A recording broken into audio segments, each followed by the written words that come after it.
On n'est pas tout à fait sûr que les informations que vous détenez ou que vous diffusez de manière globale soient des informations fondées. Lesquelles, Madame l'ambassadrice? Par exemple, lorsqu'on parle d'une crise au Burundi, ça fait plus de 2 ans aujourd'hui que nous avons des institutions en place, des institutions qui fonctionnent.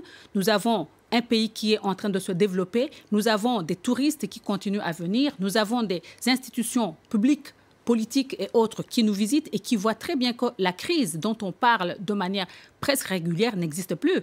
Alors c'est un groupe, les Imbonerakure, qui est proche du pouvoir et qui est qualifié de milice par l'ONU. Ça, évidemment, ça vous choque?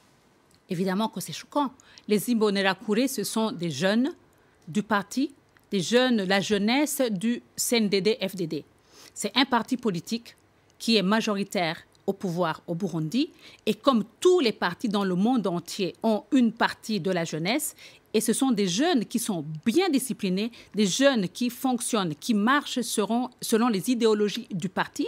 Ce ne sont pas des jeunes qu'on a ramassés dans la rue ou des jeunes qu'on a entraînés pour se battre, ou pour tuer ou pour faire tout ce qu'on peut, pour tout ce dont on peut les qualifier. Madame l'ambassadrice, vous dites aujourd'hui que la crise politique de 2015 est passée? Absolument. La crise est passée depuis longtemps. La crise est passée. Ce qu'on a appelé la crise, ça a daté juste l'année 2015 et ça a continué un peu jusqu'en 2016. Mais depuis que les institutions sont en place... Il y a encore des attaques à la grenade? Il y a des attaques en France.